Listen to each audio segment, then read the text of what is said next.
안녕하세요, 티노입니다. 오늘은 화학원 개념 강의 3편이죠. 화학식량과 몰에 대해서 공부를 해보려고 하는데요. 여기에 있는 이 몰 부분이 상당히 중요하면서도 어려운 부분이에요. 정말 많은 학생들이 이 몰을 공부하다가 화학을 포기하고 화포자의 길로 들어서게 됩니다. 왜냐하면 이 몰에 대한 개념을 정확하게 알려주는 게 상당히 힘든 일이에요. 그러다 보니까 몰에 대한 개념을 정확하게 알려주지 않고 문제를 통해서 몰이 이런 거다라고 알려주시는 분들이 있어요. 많은 책도 그렇게 알려주고요. 그럼 여러분들이 몰을 공부하다가 몰이 뭔지도 모르는데 문제를 풀려고 하다 보니까 안 풀려요. 재미없겠지. 화학 너무 어려워. 몰. 진짜 어렵긴 하구나. 나 그냥 화학 안 할란다 하고 화포해버리는 거예요. 근데 생각보다 이 몰이요, 어렵지 않아요. 선생님이 진짜 쉽게 설명을 해줄 테니까 너무 겁먹지 말고 선생님과 같이 몰 공부해봤으면 좋겠습니다. 다 듣고 나면은 뭐야, 몰 별거 아니었네 라는 생각이 들게 해줄게요. 그러면 저번 시간에 배웠던 내용 복습 한번 해보고 개념 강의 진행해보도록 하겠습니다. 저번 시간에 우리가 배웠던 게 뭐였냐, 바로 탄소화합물의 유용성에 대해서 공부를 했었습니다. 우리가 어떤 거를 탄소화합물이라고 불렀죠? C의 다른 원자들이 결합한 물질을 탄소화합물이라고 불렀었습니다. 근데 탄소화합물의 종류가 상당히 많다, 셀 수 없을 정도로 많다라고 이야기를 했었죠. 그 까닭 기억나시나요? 선생님이 완벽한 이해를 통해서 암기하자라고 이야기를 했었죠. 탄소는 몇 주기 몇 족? 2주기 14족 원소로 원자과 전자가 몇 개였어요? 4개였습니다. 그래서 원자과 전자가 4개이기 때문에 최대 몇 개의 원자와 결합? 최대 4개의 원자와 결합할 수 있고, 그리고 추가적으로 마지막 기억해야 되는 게 뭐였죠? 탄소끼리의 연속적인 결합이 가능하다라고 이야기를 했었습니다. 그래서 요거는 서술형으로 한 번씩 물어보기 때문에 알고 있으면 좋다라고 이야기를 했었죠. 그래서 이 탄소끼리의 연속적인 결합, 어떤 것들 봤었냐면요, 이런 식으로 탄소가 쭉 이어져 있는 사슬 모양 봤었고요. 이 사슬 모양에 이렇게 가지 달린 사슬 모양도 봤었고요. 이런 식으로 사슬의 끝이 연결되는 고리 구조도 봤었고, 탄소끼리 결합, 공유결합을 전자 2개를 공유하면서 형성되는 이중결합도 봤었고, 그리고 전자 3개를 공유하면서 형성되는 삼중결합도 봤었습니다. 이 이중결합과 삼중결합의 원리는 3단원에서 자세히 다룬다라고 이렇게 이야기를 했었던 것 같습니다.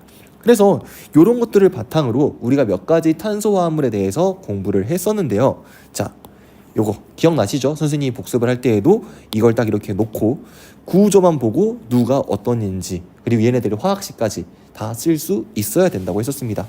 한번 화학식과 이름 한번 써볼까요? 제일 왼쪽에 있는 이 친구부터 써볼게요. 얘의 이름은 에탄올, 화학식은 C2H5OH였습니다.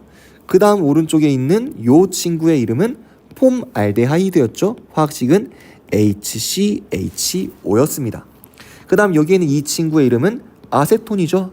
화학식은 CH3COCH3였고요. 그리고 여기 왼쪽 아래에 있는 이 친구는 메테인, 화학식은 CH4. 그리고 제일 마지막에 있는 이 친구의 이름은 아세트산, CH3COOH의 화학식을 갖고 있었습니다. 일단 이렇게 구조를 보고 화학식 쓸 수 있어야 되고, 화학식 보고 구조 그릴 수 있어야 되고, 추가적으로 얘네들 전부 다 이름까지 알고 있어야 된다. 그럼 특징도 좀 볼까요? 우리가 봤던 특징들이 어떤 것들이 있었어요? 상온에서의 상태, 그리고 색과 냄새가 나는가, 그리고 물에 대한 용해성, 이런 것들도 봤었고요. 그리고 얘네들이 각각이 갖고 있는 특징들, 그리고 얘네들이 우리 주변에서 어떻게 활용되는지 그 실생활 예시까지 공부를 했었습니다. 하나씩 볼게요. 상태부터 볼까요? 에탄올 상온에서 액체, 포말데하이드 기체, 아세톤 액체, 메테인 기체, 아세트산 액체였습니다. 그리고 색과 냄새는 일단 5개가 전부 다 무색이었죠. 냄새 있는 것만 찾아볼까요?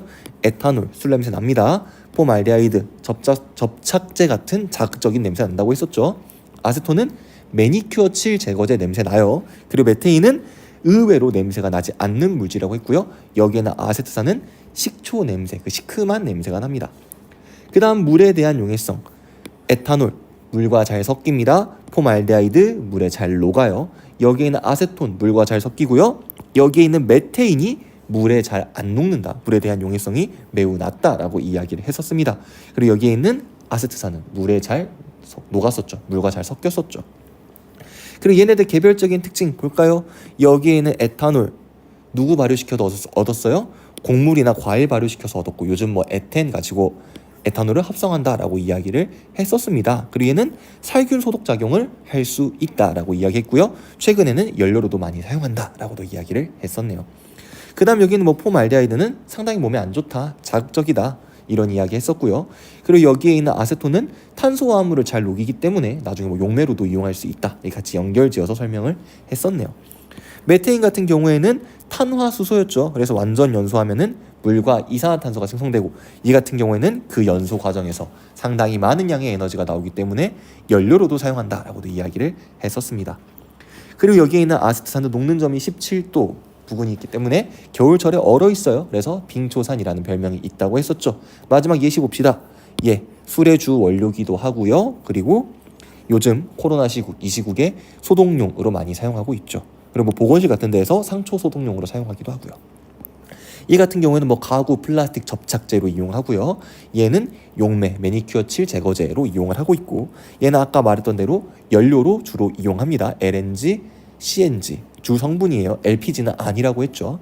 그 다음 얘는 2에서 5%로 희석하면은 식초가 된다라고 이야기를 했었습니다.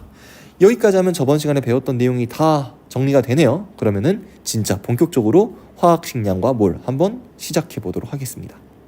여러분들이 아셔야 되는 게, 여기에 있는 이 화학식량과 몰을 공부하기 위해서는 원자량에 대한 완벽한 이해가 필요합니다.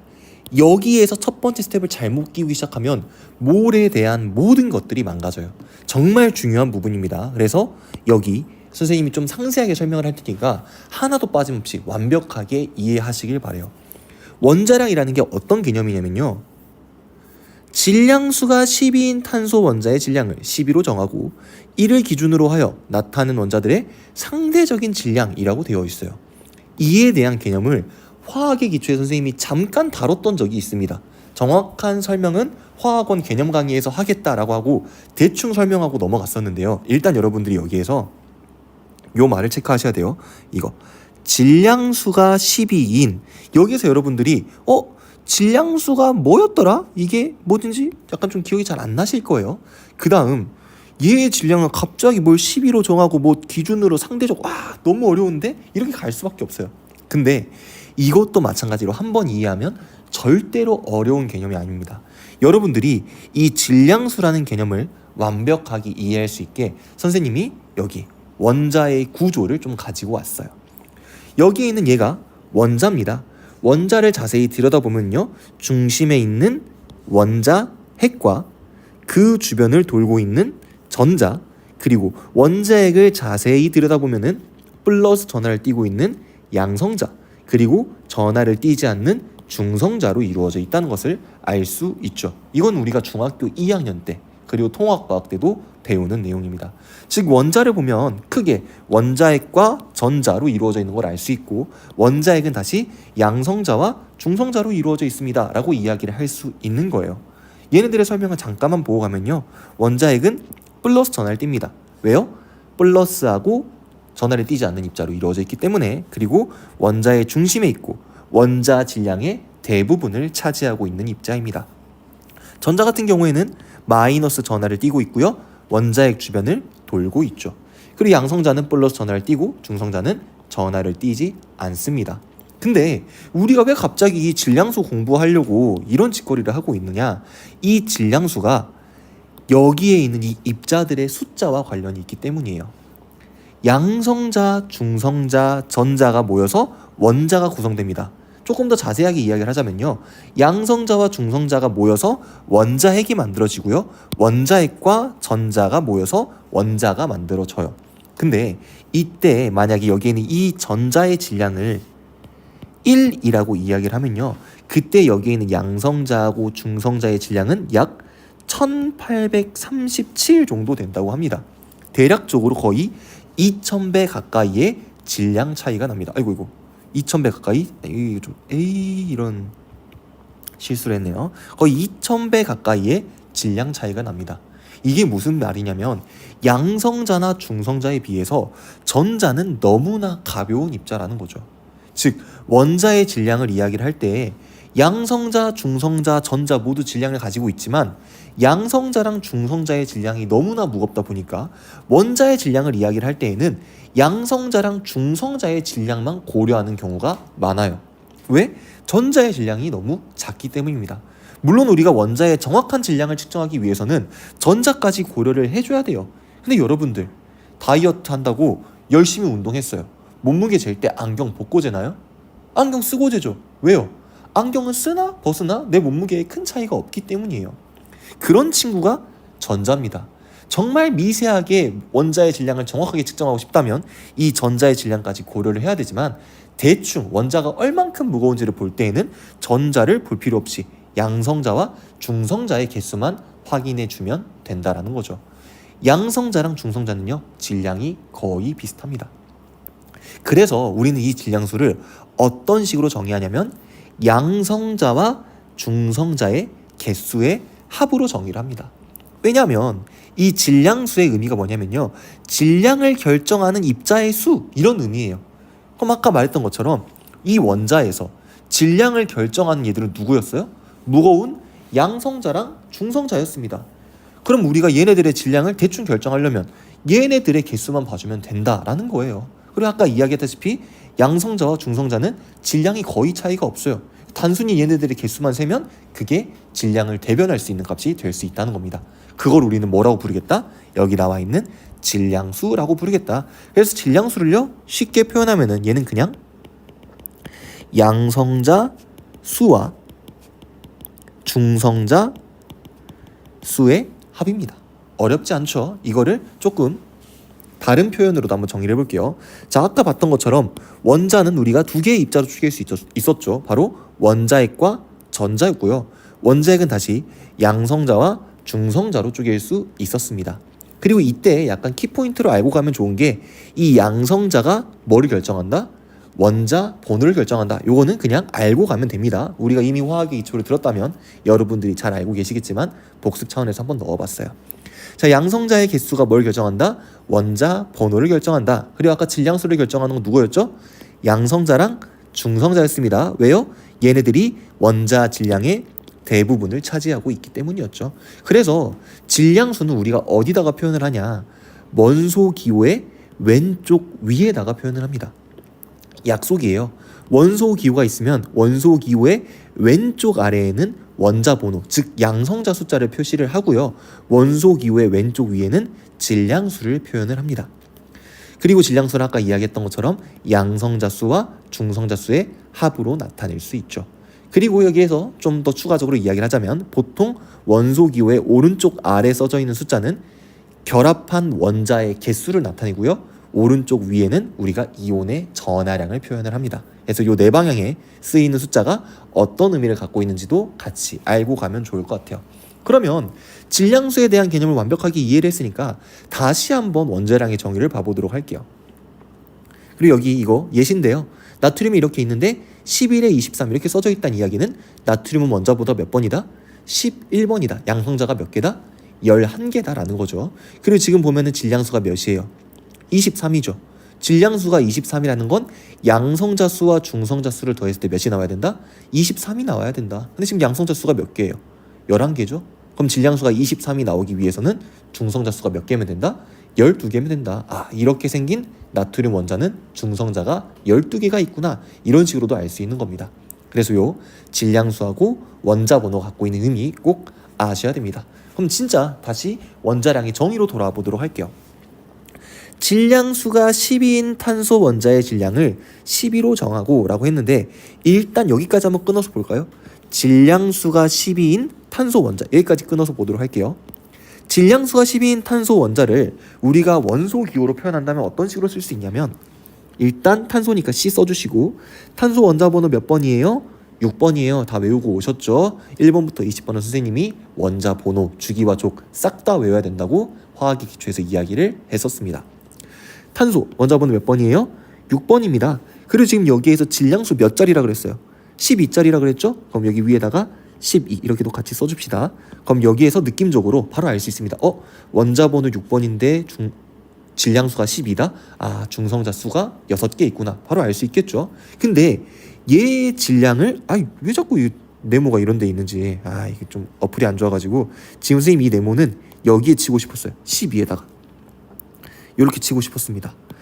질량수가 12짜리인 탄소 원자의 질량을 몇으로 정하고 12로 그냥 정했대요. 뭐 12가 얼만큼 큰 값일지는 모르겠지만 그냥 얘로 정했대요. 그리고 이를 기준으로 하여 나타낸 원자들의 상대적인 질량을 원자량이라고 합니다. 그러니까 지금 얘의 질량을 몇으로 정했다?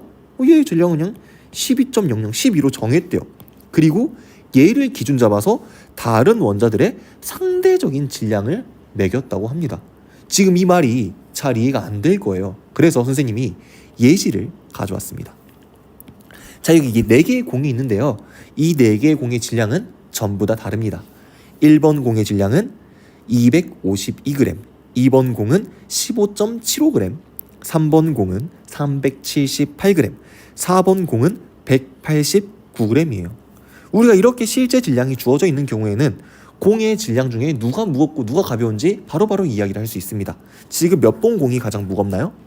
3번. 그 다음 1번, 4번, 2번. 요 순서죠. 근데 선생님이 이렇게 물어볼게요.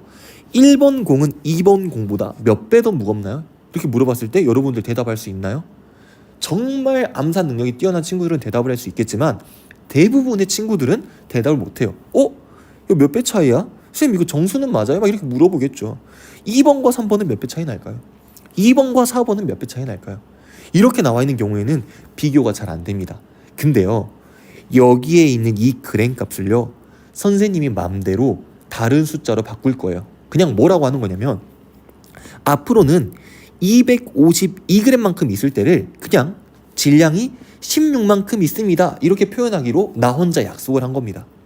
252g이면 질량이 몇이다? 16이다. 이건 그냥 내 맘대로 정한 거예요. 그리고 이거를 기준 잡아서 나머지 2번, 3번, 4번의 질량을 정의를 했습니다. 그러니까 252g이 16이라면 이 기준에 따라서 15.75g은 몇일까? 이렇게 그냥 정한 거예요. 정해놓고 봤더니 15.75에 해당하는 질량은 1만큼이었다고 합니다. 마찬가지로 똑같이 기준을 잡아서 정의를 했더니 3번 공의 질량은 24만큼, 4번 공의 질량은 12만큼이 되었다라고 해요. 그럼 여기 나와 있는 16, 1, 24, 12는 실제 질량값은 아닙니다. 그냥 선생님 마음대로 정한 질량값이에요. 이 값을 상대적인 값이라고 합니다. 왜냐하면 얘네들은 절대적인 값이에요. 단위가 붙어 있잖아요. 근데 나는 이 단위를 가지고 새롭게 내 맘대로 하나의 상대적인 값을 만들었고 이 값을 가지고 나머지 애들에 해당하는 상대값을 또 구해냈어요. 그럼 여기끼리 비교를 할 때에도 질량의 대소 비교 또는 질량의 배수 비교까지는 가능하다는 이야기입니다. 누가 제일 무거워요? 3번 공, 1번 공, 4번 공, 2번 공 수입니다. 이렇게 이야기를 할 수 있고요. 추가적으로 1번은 2번보다 16배 무거워요. 3번은 2번보다 24배 무거워요. 4번은 2번보다 12배 무거워요. 그리고 3번은 1번에 비해서 2분의 3배 무거워요. 이런 이야기를 할 수 있다고요. 이렇게 숫자로 나와 있을 때는 불편했던 것들이 이렇게 상대값으로 표현했을 때 쉬워지는 경우가 있다는 이야기입니다. 왜 이런 조작을 하냐? 원자에서도 비슷한 꼴이 나타나기 때문이에요. 일단 기본적으로 탄소 원자 한 개의 실제 질량 여러분들 알고 계시나요? 이 원자 한 개의 실제 질량은요. 이런 실수. 자, 다시 쓸게요. 질량수가 진짜 왜 이러는 거야? 질량수가 12짜리인 탄소 한 개의 실제 질량은요. 1.67 곱하기 10의 마이너스 23제곱g입니다. 딱 여기에는 이 숫자를 보면 얼마만큼 질량이 작은지 감이 오나요? 절대 감이 안 와요. 우리가 실제 살아가면서 절대 쓰지 않는 단위입니다. 10의 마이너스 23제곱. 소수점으로 표현을 했을 때, 소수로 표현했을 때 공이 23개가 붙는 숫자입니다. 정말 너무나도 작은 질량이죠. 우리는 얘의 질량이 어느 정도인지 가늠할 수 없어요. 그리고 수소 원자, 질량수 1짜리 수소 원자 한 개의 질량은요 2 곱하기 10의 마이너스 24제곱그램입니다. 이렇게 써놨을 때 얘도 마찬가지로 얼마나 작은지 감이 안 와요. 그냥 딱 어느 정도만 알 수 있냐면 수소는 여기가 10의 마이너스 24제곱이고 얘는 10의 마이너스 23제곱이니까 얘가 더 질량이 작겠구나, 여기까지밖에 몰라요. 근데 우리가 아까 뭐라고 했냐면 질량수 12짜리의 탄소의 질량을 몇으로 정하고 얘의 질량을 12로 정하고 다른 원자들의 질량을 앞에와 같은 방법으로 상대적으로 표현한 게 원자량이다, 이렇게 이야기를 했어요. 다시 한번 이야기를 해줄게요. 질량수 12짜리 탄소의 질량을 몇으로 정하고 12로 정하고 나머지 원자들의 질량을 이 기준을 따라서 상대적으로 매긴 값이 원자량이다. 얘의 질량을 12로 정해놓고 봤더니 얘가 12에 해당하는 질량값을 갖는다. 그럼 얘는 얼마에 해당하는 질량값을 갖냐 하고 이렇게 딱 봤더니 수소 원자 한 개의 질량이 1.00이었다고 해요. 와, 유레카. 얘네들 지금 몇 배의 질량 차이가 난다? 12배의 질량 차이가 난다. 이렇게 알 수 있는 겁니다. 이해되시나요? 우리가 이렇게 실제 질량 가지고 표현을 할 때에는 숫자 자체가 너무 작아서 감도 안 오고 비교 자체도 힘들어요. 근데 우리가 탄소를 12로 기준 잡는 순간 나머지 원자들의 원자량이 조금 더 간단한 정수로 표현이 되면서 대소 비교라든지 몇 배, 배수 비교가 상당히 쉬워진다, 편해진다. 그래서 우리는 원자량이라는 개념을 사용할 거다라는 이야기입니다. 이해되시죠? 이 내용까지 완벽하게 이해를 해야 원자량의 정의가 이해가 되는 겁니다. 그래서 원자량의 정의는 여러분들이 어떤 키워드를 기억을 하셔야 되냐면, 첫 번째, 질량수가 12짜리인 탄소가 기준이다. 그리고 얘의 질량이 몇이고 12.00이고 이거를 기준 잡아서 나머지 원자들의 질량을 상대적으로 매겼다. 여기까지 알고 있으면 원자량의 정의 끝입니다. 그러면 탄소를 이렇게 기준 잡았을 때 나머지 원자들의 원자량이 어떻게 되는지 선생님이 표로 이렇게 정리를 해놨어요. 여긴 아까 말했던 정리 그대로 써놨습니다. 질량수가 12짜리인 탄소 원자의 질량을 12로 정하고 이를 기준으로 하여 나타낸 원자들의 상대적인 질량이다. 이제 이 정의 자체가 이해가 되시죠? 그래서 탄소를 12로 정했더니 수소의 원자량은 1, 질소의 원자량은 14, 산소의 원자량은 16, 나트륨은 23, 황은 32, 염소는 35.5, 칼륨 39, 칼슘은 40이었다고 합니다.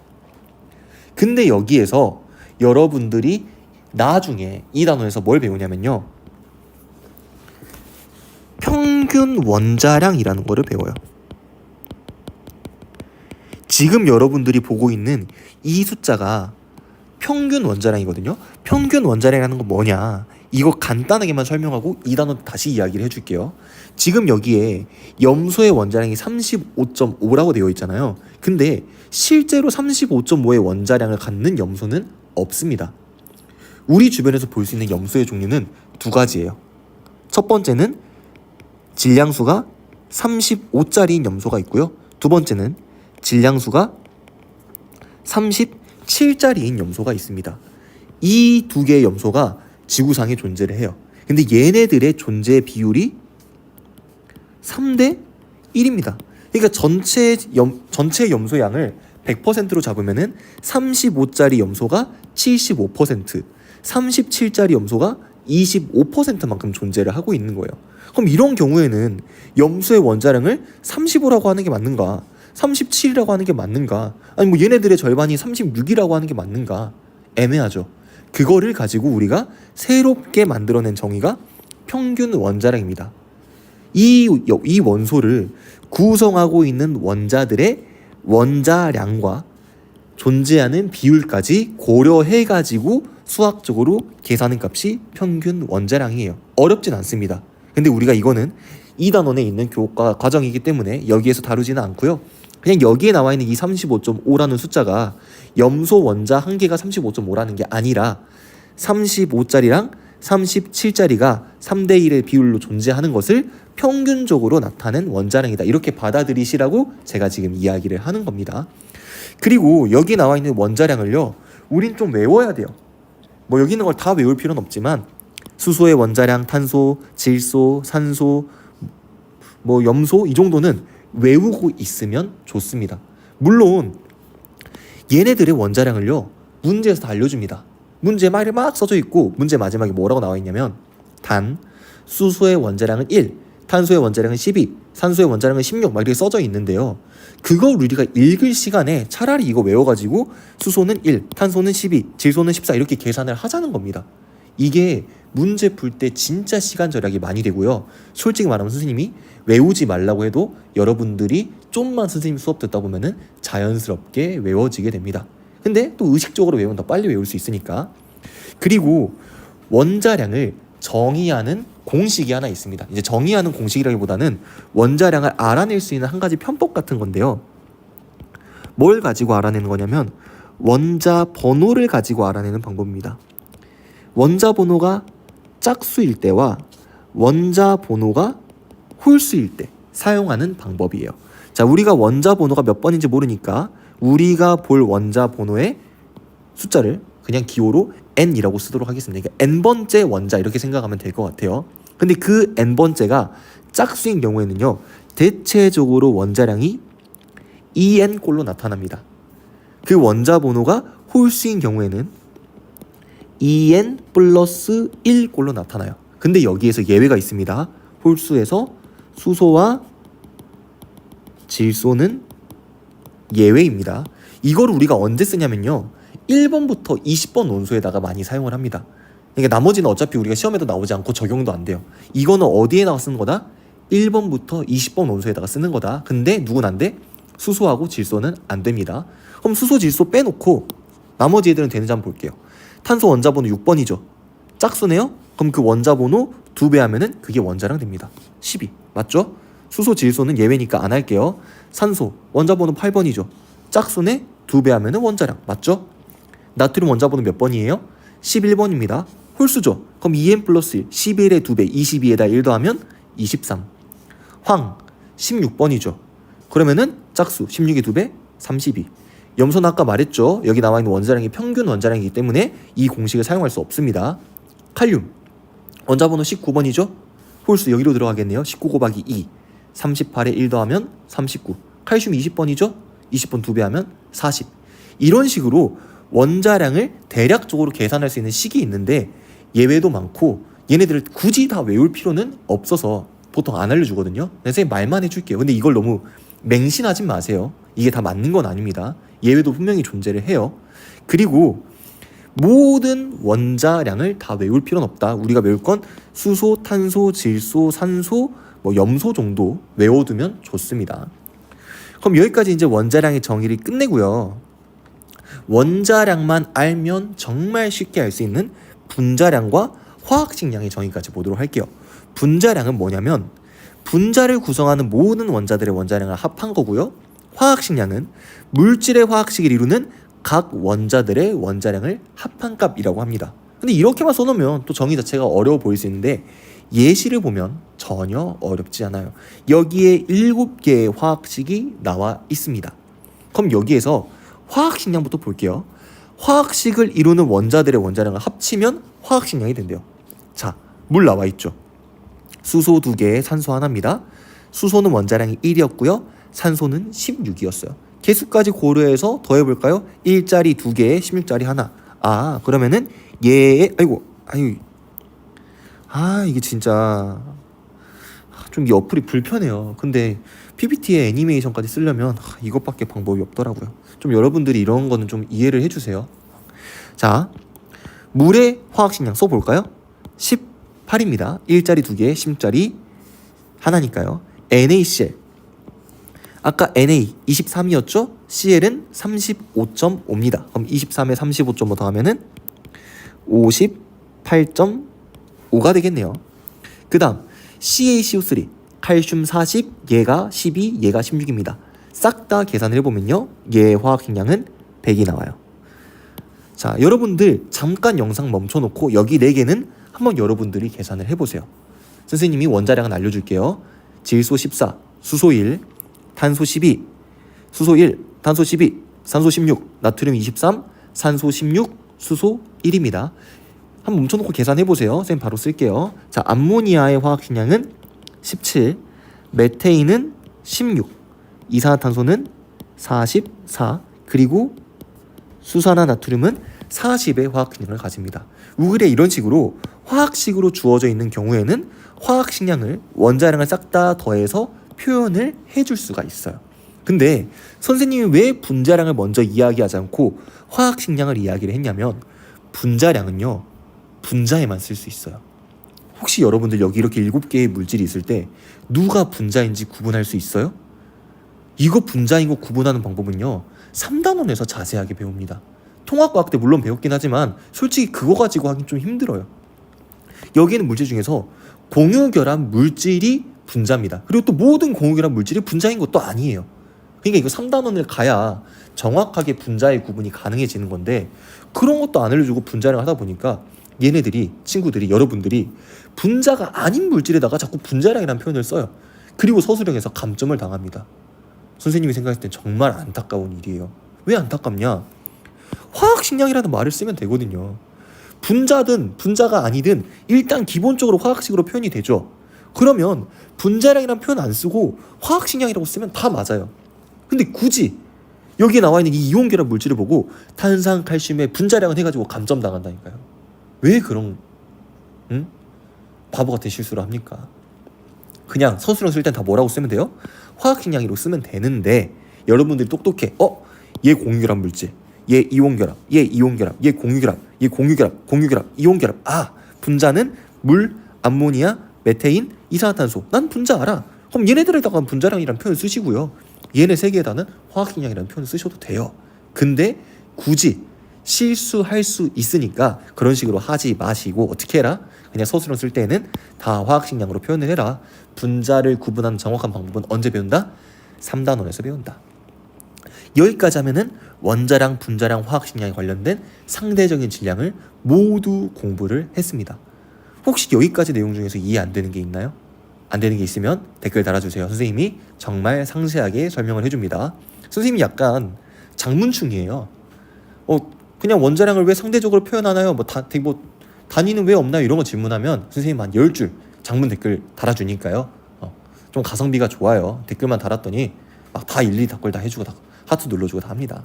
댓글은 언제나 환영이에요. 질문 댓글은 더더욱 환영이고. 그리고 원자량, 분자량, 화학식량 같은 경우에는 우리가 질량수 12짜리 탄소를 기준으로 잡아가지고 상대적으로 질량을 매긴 값이기 때문에 단위가 없습니다. 단위가 없어요. 그램, 킬로그램 이런 것과 다르게 그냥 얘는 숫자일 뿐입니다. 질량을 표현하는 하나의 숫자인 거지 단위가 존재하진 않는다. 근데 이렇게 숫자만 써놓으면 헷갈릴 수 있으니까 나중에 여기에다가 AMU라는 말을 붙여서 나타내기도 합니다. 이게 아토믹 매스 유닛인가 그럴 거예요. 그러니까 원자 질량 단위라는 뜻인데 그냥 원자량을 표현해주는 단위 같은 겁니다. 근데 우리는 이 단위를 안 씁니다. 그냥 원자량은 단위가 없다고 이야기를 해요. 헷갈릴 때 이런 거 써주기도 한다지 이거를 공식 단위로 채택하고 이런 거 아닙니다. 우리는 화학원 기준에서는 원자량은 단위가 있다 없다면 AMU 있잖아요 이렇게 하지 마시고 그냥 AMU는 원자량을 나타내주는 것이다 라고만 받아들이시고요. 단위는 없다라고 대답하시는 게 맞습니다. 그럼 여기까지 했으면 우리가 드디어 몰을 배울 준비가 끝난 겁니다. 그러면 진짜 최종 보스 한번 만나러 가볼까요? 몰 한번 보도록 하겠습니다. 여러분들 중에 한 명이 선생님한테 그럼 몰이란 게 뭐예요? 라고 물어본다면 선생님은 몰을 어떻게 표현할 것 같냐면요. 그냥 몰은 어떤 입자의 개수를 세는 단위야 라고 이렇게 이야기를 해줄 것 같아요. 그러니까 몰이라는 건 그냥 개수를 나타내는 어떤 단위라는 겁니다. 1몰은 몇 개, 2몰은 몇 개 이런 식으로 표현할 수 있는 어떠한 하나의 단위래요. 정의를 한번 볼까요? 원자, 분자, 이온 등과 같이 매우 작은 입자의 양을 나타내는 묶음 단위라고 합니다. 근데 이 정의가요 중요한 게 아니에요. 지금 이게 중요한 게 아니야. 그럼 1몰이 몇 개냐? 그게 중요한 거예요. 우리가 이 1몰을 배우기 전에 보통 예시로 어떤 것들을 같이 배우냐면요. 자, 우리가 연필이나 샤프 같은 것을 셀 때, 연필 셀 때죠. 다스라는 표현을 씁니다. 한 다스는 몇 자루의 연필을 이야기를 해요? 12자루의 연필을 이야기를 해요. 인삼 같은 거를 셀 때 인삼 한 채라는 표현을 합니다. 이거는 인삼 100뿌리 정도를 이야기를 해요. 뭐 100근 이렇게 이야기를 할게요. 그리고 무게를 나타낼 때 1근, 한 근, 이거는 600g을 나타냅니다. 이런 식으로 다스라든지 채라든지 근이라든지 이런 것들은 어떤 숫자를 더 간단하게 표현하기 위해 만든 묶음 단위입니다. 몰도 마찬가지로 이런 식으로 만들어진 묶음 단위예요. 그럼 몰은 몇 개를 나타냅니까? 몰은요, 입자 6.02 곱하기 10의 23제곱개를 나타냅니다. 이 숫자 6.02 곱하기 10의 23제곱, 이 숫자 암기하세요. 6.02 곱하기 10의 23제곱, 6.02 곱하기 10의 23제곱, 6.02 곱하기 10의 23제곱. 영상 멈춰놓고 3번 반복하세요. 6.02 곱하기 10의 23제곱. 정말 중요한 숫자입니다. 근데 우리가 여기에서 그래 1몰은 입자 6.02 곱하기 10의 23제곱개를 나타낸대 하고 넘어가 버리면 안 돼요. 왜 도대체 6.02 곱하기 10의 23제곱개인지를 알고 넘어가야 됩니다. 왜? 이 정의가 중요한 게 아니라요. 왜 1몰이 6.02 곱하기 10의 23제곱개인지를 아는 게 중요해요. 이게 원자량과 관련이 있습니다. 우리가 원자량은 질량수 몇 자리 탄소를 기준 잡는다고 했었죠? 12자리 탄소를 기준으로 잡는다고 했었습니다. 얘의 질량을 몇으로 기준 잡았죠? 12.00으로 기준 잡았습니다. 근데 여기 나와 있는 이 12.00은요, 내 맘대로 정한 상대적인 질량이에요.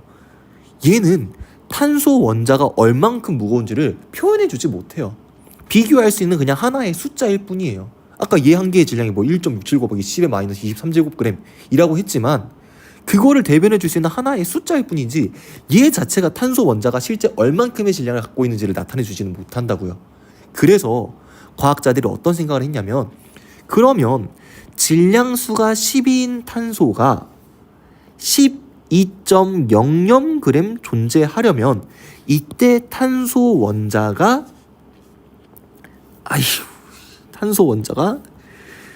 몇 개, 나 진짜 나 돌아버리겠어.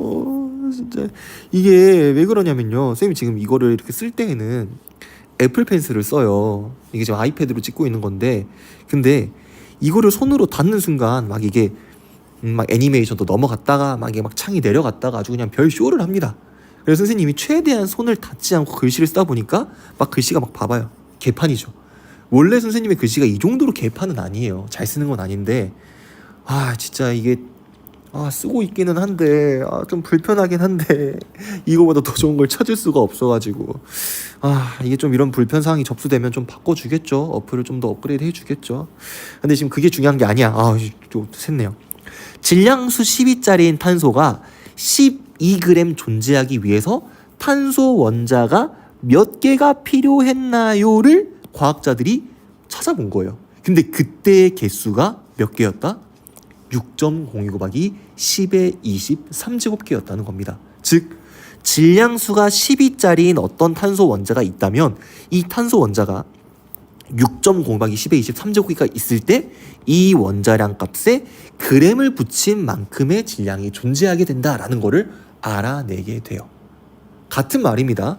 이 원자량을 질량을 붙인 만큼 12.00g만큼 이 질량만큼 준비를 했을 때 그때의 탄소 원자가 몇 개냐?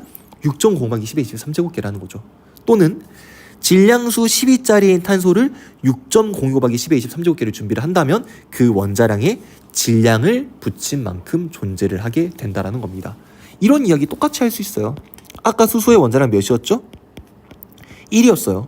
그럼 이 수소 원자가 6.02 곱하기 10의 23제곱기가 있다면 그때의 수소는 몇 g이 있는 거다? 1g이 있는 거다. 이렇게 이야기를 할 수 있는 거예요. 또 마찬가지로 산소 아까 원자량 몇이었어요? 16이었죠. 16.00이었어요. 그럼 얘가 32g 존재한다는 거는 지금 산소 원자가 얼만큼 있는 거다? 6.02 곱하기 10의 23제곱개의 2배만큼 있는 거다. 이런 이야기를 할 수 있는 거예요. 왜? 원자량이 16이면 16g 있을 때 6.5 곱하기 10의 23제곱개만큼 있는 거거든요. 근데 그거에 몇 배만큼 있어요? 2배만큼 있지. 그럼 2배만큼 더 많은 개수가 있다라는 겁니다.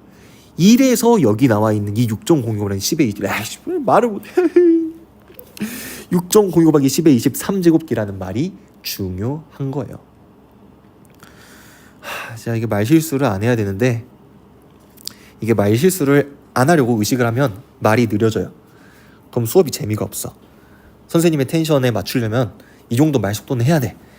근데 여러분들은 그런 경험을 해보셨을지 모르겠어요. 이게 뇌가 있고 입이 있잖아요.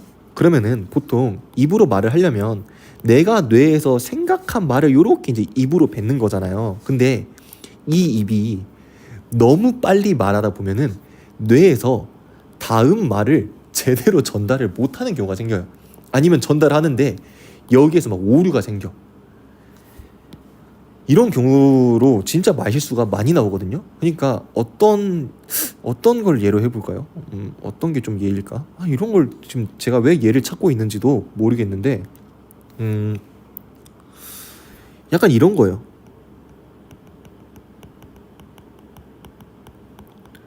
선생님이 이제 목포에 있는 목상고등학교라는 학교에서 근무를 했었거든요. 근데 지금은 이제 근무가 다 끝났는데, 이 목상고등학교에서 근무를 할 때 여기에서 뭐 선생님이 시험 문제를 출제를 했겠죠. 근데 이때 목상고등학교 시험 문제를 이야기를 하려고 하는데 이게 막 합쳐집니다.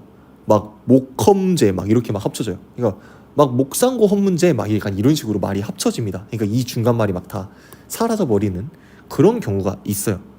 여러분들도 그런 경우를 많이 만나실 겁니다. 제 강의를 듣다 보면은 저 티노 또 전에 이제 이런 생각 할 수밖에 없을 거예요. 근데 뭐 어쩌겠습니까? 이게 전데 여러분들 이제 받아들이셔야죠. 아무튼 또 오늘 왜 이렇게 딴소리를 많이 하지? 이 1몰이라는 게 6.0 곱하기 10의 23제곱계를 나타내는데, 이 숫자가 왜 등장을 한 것이다? 원자량에 g을 붙인 만큼 원자를 준비를 한다면 그때의 개수가 6.0 곱하기 10의 23제곱기였기 때문에 이런 숫자를 쓰는 것이다 라고 이야기를 했습니다. 여러분들이 이 숫자가 왜 등장했는지 이해가 됐으면 지금 몰에 대한 기본적인 내용을 완벽하게 이해를 하신 겁니다. 그리고 이 숫자를 우리가 뭐라고 부르냐면요, Na, 아보가드로 수라고 합니다. 아보가드로는 과학자 이름이죠. 우리 이거 화학의 기초에서 배웠습니다. 아보가드로 법칙 기억나세요? 온도와 압력이 일정할 때 기체의 부피는 기체의 분자수에만 영향을 받는다. 아보가드로 법칙 기억나시죠? 안 나는 것 같은데. 아무튼 이 아보가드로라는 사람이 이 숫자를 발견하는데 좀 기여를 했나 봐요. 그래서 이게 기여를 한 건지 나중에 이제 업적을 기리기 위해서 이름을 붙인 건지 선생님 기억은 잘 안 나는데, 아무튼 이 아보가드로 수라고 합니다. 그래서 6.02 곱하기 10의 23제곱이라는 숫자를 넘버 오브 아보가드로 수라고 하기도 하고요. 그리고 이 아보가드로 숫자에 개라는 걸 붙여가지고 1몰이라는 개수 단위로 표현을 합니다. 그러면 우리가 여기 나와 있는 요 4개의 분자량을 가지고 몰에 대한 이제 이해를 했으니까 몰을 활용하는 방법을 연습을 조금 해볼게요. 이거 거슬리네. 이거 지워버려야지. 자, 얘네들의 분자량 아까 우리가 열심히 찾아봤었죠. 선생님이 이건 좀 써놓고 가도록 하겠습니다. 아직은 좀 헷갈리니까요. 물의 분자량은 18. 선생님 이거 쓰는 동안 한번 계산해 볼래요? 메테인의 분자량은 16. 이산화탄소의 분자량은 44. 암모니아의 분자량은 17입니다. 여기 나와 있는 이 4개의 분자는요, 여러분들이 화학원 1단원 공부하면서 진짜 수도 없이 많이 만나볼 얘들이기 때문에 얘네들의 분자량은 암기해 주시길 바랍니다. 지금은 수소 2개, 1자리 2개, 16자리 하나니까 18 이렇게 하셔도 돼요. 근데 나중에는 메테인 16, 이산화탄소 44, 암모니아 17 이렇게 바로바로 나올 수 있어야 됩니다. 그럼 일단 얘네들의 분자량을 이렇게 써놨습니다. 그럼 선생님이 좀 문제를 내볼게요. 자, 여기에 있는 이 물이 36g이 있대요. 그럼 이때 물은 몇 개가 있는 걸까요? 한번 여러분들 계산해 볼래요? 지금 분자량 18인 물이 36g이 있습니다. 그럼 물 분자가 몇 개 있는 걸까요? 여러분들 기준 잡아야 돼요. 자, 분자량이 18이면 18g 있을 때가 6.02 곱하기 10의 20 3제곱개인 겁니다. 근데 지금 몇 배만큼 있어요? 2배만큼 있어요. 그럼 몇 개 있다?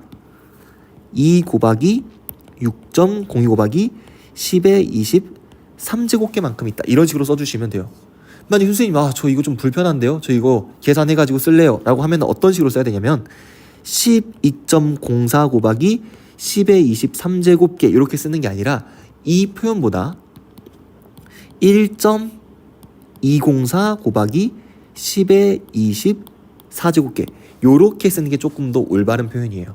우리가 10의 거듭제곱꼴로 나타낼 때에는요, 보통 여기에 10의 자리를 쓰지 않고 1의 자리까지 쓰고 여기 나머지를 거듭제곱으로 표현하는 게 일반적인 방법입니다. 그래서 얘를 써주고 싶을 때는 이렇게 써도 맞는 말이긴 하지만 조금 더 유식하게 있어 보이게 이런 식으로 바꿔서 표현해 주시면 더 좋습니다.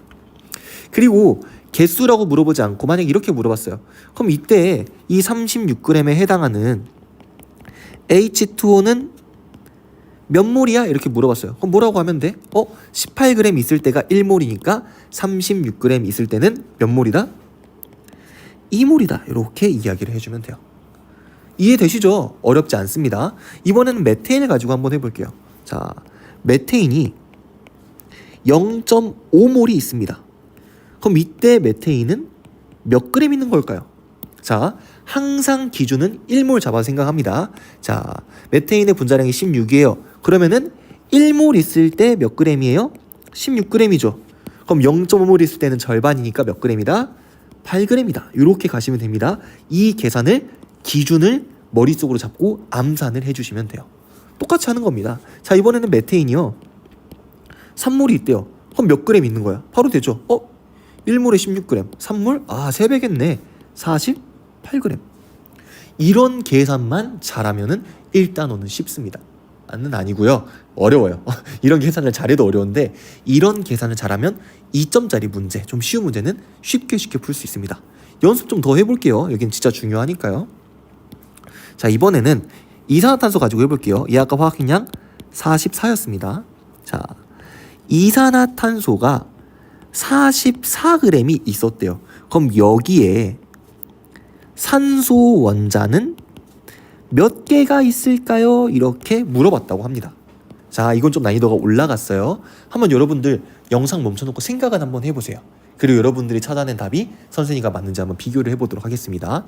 자, 일단 기본적으로 이산화탄소가 44g 있다는 거는 지금 이 이산화탄소 분자가 1몰만큼 있다는 거고요. 그럼 이산화탄소 분자는 6.02 곱하기 10의 20 3제곱기가 있는 상황이다. 이렇게 이야기를 할 수 있겠네요. 근데 이산화탄소 분자에는 산소 원자가 몇 개씩 있어요? 2개씩 있어요. 분자 수가 6.0 곱하기 10의 20 3제곱개면 여기에 들어있는 산소 원자 수는 이거의 2배인 2 곱하기 6.02 곱하기 10의 20 3제곱개구나. 즉 여기에는 산소가 몰로 표현한다면 2몰만큼 들어있구나. 이런 식으로도 써줄 수 있는 거죠. 근데 선생님이 여기 수업을 하면서 정말 많이 받았던 질문이 뭐냐면요, 선생님, 아니 이산화탄소 분자가 이거만큼 있는데 어떻게 산소 원자가 그거보다 더 많을 수 있어요? 이건 말이 안 되는데요? 납득이 안 되는데요? 이런 친구들이 있어요. 근데 이걸 한번 봐볼까요? 자, 여기에 과일 바구니가 있어요. 과일 바구니에 자, 사과가요, 과일 바구니당 2개가 들어있습니다. 지금 과일 바구니는 몇 개예요? 1개입니다. 과일 바구니에 사과는 몇 개씩 들어있어요? 2개씩 들어있어요. 그럼 선생님이 이 과일 바구니를 100개를 준비를 했어요. 그럼 바구니 몇 개 있는 거예요? 100개 있는 거예요. 바구니 안에 사과 몇 개 있는 거예요? 200개 있는 거예요. 말 되죠? 바구니보다 안에 들어있는 과일의 개수는 더 많을 수 있죠. 이거 1개에 사과가 2개 들어있는데 얘도 마찬가지예요. 이산화탄소 분자가 1개인데 그 분자 하나에 산소가 몇 개 들어있어요? 2개 들어있어요. 그럼 이거보다 2배 더 많겠지. 이렇게 써주면 되는 거예요. 어렵나요? 어렵지 않습니다. 아마 선생님이 이야기했을 때 속으로 뜨끔 나 이 질문 하려 했는데 하시는 분들도 있었을 것 같아요. 자, 암모니아까지 한번 연습해보고 오늘 강의 마무리하도록 하겠습니다. 자, 암모니아의 분자량 몇이었어요? 얘의 분자량은 17이었습니다. 지금 하는 이거 숫자 놀이 같지만 상당히 중요합니다. 이거 하고 못하고가 여러분들의 앞으로의 화학원 1단원의 속도를 결정하신다고 보면 돼요. 이거를 잘해야 1단원이 쉬워집니다. 자, 아이 참, 마음에 안 들어. 자, 암모니아에 들어있는, 여기에 들어있는 수소 원자의 질량이, 벌써 어려운 문제 내려고 하니까 벌써 신나죠? 텐션 올라갑니다. 6g이 있대요. 그러면 이때 이 암모니아는 몇 몰일까요? 이런 문제입니다. 또 갑자기 또 여러분들도 이제 탄식 소리가 들려요.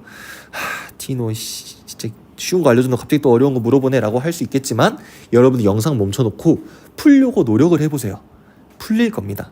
안 풀리면 선생님 설명 들으면 되니까 또 너무 걱정하지 마시고요. 한번 영상 멈춰놓고 풀어보세요. 선생님은 이어서 할게요. 자, 산소 원자의 질량이 6g이라고 했죠. 그럼 우리는 항상 우리가 지금 배우고 있는 게 뭐예요? 몰이잖아요. 그럼 이 몰을 활용해서 뭔가를 해봐야겠다라는 생각을 해야 됩니다. 산소의 원자량은 수소의 원자량은 몇이었어요? 1이었습니다. 근데 몇 그램 있어요? 6g 있습니다. 선생님이 뭐라고 했냐면 항상 몰로 전환을 하거나 몰을 질량으로 전환을 할 때에는 몇 몰을 기준으로 잡아라? 1몰을 기준으로 잡으라고 했습니다. 얘의 원자량이 1이라는 거는 1몰의 질량이 몇 g이라는 뜻이에요? 1g이라는 뜻입니다. 1g. 근데 지금 몇 g 있어? 6g. 수소 원자 몇 몰 있는 거야? 6몰 있는 겁니다. 진짜. 화난다. 수소 원자가 6몰이 있는 겁니다. 그럼 여기에서 여러분들이 하셔야 되는 생각은 뭐냐면 암모니아가 몇 몰이 있어야 수소 원자가 6몰일까? 이 생각을 하셔야 돼요. 암모니아에 수소 원자 몇 개씩 들어있어요? 3개씩 들어있어요. 그러니까 이 암모니아의 개수에 비해서 수소의 개수는 3배 뻥튀기가 된다는 겁니다. 그럼 3배 뻥튀기 시켜서 6몰이 나오려면 암모니아는 몇 몰이 있어야 되고 2몰이 있어야 되고, 그럼 얘네들의 질량까지 한번 구해볼까요? 암모니아 2몰의 질량은 얼만큼이다? 얘 분자량이 17이니까 17g의 1몰, 2몰은 34g. 이런 식으로 써줄 수 있는 겁니다. 이런 연습 잘 해주셔야 돼요. 이게 진짜 상당히 중요합니다. 마지막으로 딱 하나 선생님이 예제 내주고 선생님이 좀 뭔가 불만족스러워 예제 하나 내주고 여러분들 풀어보고 오늘 수업 진짜 마무리하도록 하겠습니다. 자, 메테인이 있어요. 이 메테인. 자, 이 메테인에 들어있는 수소 원자의 개수가 8 곱하기 6.02 곱하기 10의 23제곱계일 때 지금 이 메테인은 몇 그램 있을까요? 이게 질문이에요. 수소 원자의 개수가 여기에 들은 수소 원자의 개수가 8 곱하기 6.0 곱하기 10의 6.02 곱하기 10의 23제곱계만큼 있을 때 메테인의 질량은 몇 그램이었을까요? 그런데 항상 말하지만 이 질문에 대답하기 위해서는 우리는 항상 중간 다리로 뭐를 써야 됩니다. 그거를 의식을 하면서 한번 이 문제를 풀어보세요. 선생님은 설명하고 영상 마무리 짓도록 하겠습니다. 자, 일단 6.02 곱하기 10의 23제곱 우리가 이거를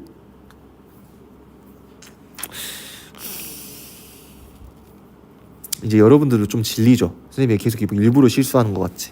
아닙니다. 정말 억울해요. 수소 원자의 개수가 8 곱하기 6.0 곱하기 10의 23제곱계였잖아요. 근데 여기에서 요게 지금 1몰을 나타내는 개수죠. 그게 지금 몇만큼 곱해져 있어요? 8만큼 곱해져 있어요. 지금 여기에 수소 원자가 얼만큼 있다? 8몰만큼 있다. 알 수 있죠. 근데 지금 우리가 보고 있는 분자가 뭐였어요? CH4, 메테인이었습니다. 그럼 또 보는 거예요. 메테인당 수소가 4개씩이야. 근데 수소가 8몰이래. 메테인은 몇 몰이 있었다? 2몰이 있었다. 그럼 여기에서 이 메테인의 질량은 1몰당 16g이니까 2몰이면 32g이다. 이렇게 써주면 끝이라는 거죠. 오늘 배운 이 마지막 내용 정말 중요합니다. 선생님 먼저 시작하기 전에 중요하다는 이야기를 안 했는데 정말 진짜 매우 정말 강조를 진짜 해도 모자랄 정도로 중요한 부분이에요. 이 계산을 암산으로 빨리 하실 수 있을 정도로 연습이 돼야 됩니다. 그러니까 어느 정도로 돼야 되냐면 이건 선생님이 일부러 한 거예요. 아까 여기에 들어있는 수소의 개수가 8 곱하기 6.02 곱하기 10의 23제곱개라고 했잖아요. 그럼 여러분이 딱 이것만 보고 바로 이 메테인의 몰이 몇 몰인지 바로 암산이 돼야 되는 거예요. 이거 1몰이고 8몰이고 그럼 이거 2몰 있어야 8몰이고 2몰이면 32g 할 수 있는 거예요. 이게 선생님이라서 되는 게 아니라 여러분들이 충분히 할 수 있습니다. 근데 이거를 의식적으로 연습을 하려고 해야 돼요. 절대 선생님 저는요 그렇게 하는 것보다 정석대로요. 아까 선생님 알려준 대로 하나하나 다 쓰면서 할 거예요. 그거는요 정석대로 하는 게 아니라 구닥다리식으로 멍청하게 하고 있는 거예요. 왜? 할 수 있잖아. 암산할 수 있는데 그거 암산을 안 하고 써서 하겠다는 거는요 그냥 쉽게 갈 수 있는 지름길이 있는데 그걸 돌아가는 것밖에 안 돼요. 여러분이 꽃길 이렇게 했는데 가시밭길 갈 필요 없잖아요. 꽃길 타고 가면 돼요. 암산하면 된다고요. 만약에 여기에서 얘가 지금 3몰이 있대요. 그럼 얘 질량 몇이냐고 물어봤어요. 얘 분자량 18, 1몰당 18g. 3몰이면 72g. 그냥 암산하면 돼요. 쓰지 마세요. 여러분들이 이런 식으로 좀 여러분들 스스로 예제 정하던가 아니면 이제 여러분들이 쓰고 있는 아마 교재가 있을 거예요. 뭐 교과서도 좋고 자습서도 좋고. 그런데 이런 문제 많이 있거든요. 진짜 암산으로 하는 거 연습 많이 해보시길 바랍니다. 영상 끝내준다고 해놓고 또 말이 길었죠? 그만큼 중요하기 때문에 이렇게 강조를 하는 겁니다. 그리고 혹시라도 이제 선생님 이거 뭐 교재 하나만 추천해 주시면 안 되나요? 라고 이렇게 물어보는 친구가 있을 수도 있어서 이야기를 하면요. 선생님이 봤을 때 개념 교재로는요. 완자가 좀 괜찮은 것 같아요. 그리고 선생님도 이 영상을 만들 때 완자를 많이 참고를 하니까요. 만약에 선생님의 강의를 들으면서 화학 공부를 해보고 싶다. 완자를 사서 공부하면 좋을 거예요. 선생님 완자는 문제풀이도 같이 올릴 거거든요. 그래서 교재를 사서 하실 분들은 완자를 사서 하시면 될 것 같습니다. 진짜로 오늘 강의 이제 마무리하도록 하겠습니다. 여기까지 긴 강의 듣느라 모두 고생 많으셨고요. 다음 시간에 보도록 하겠습니다. 모두 수고 많으셨습니다.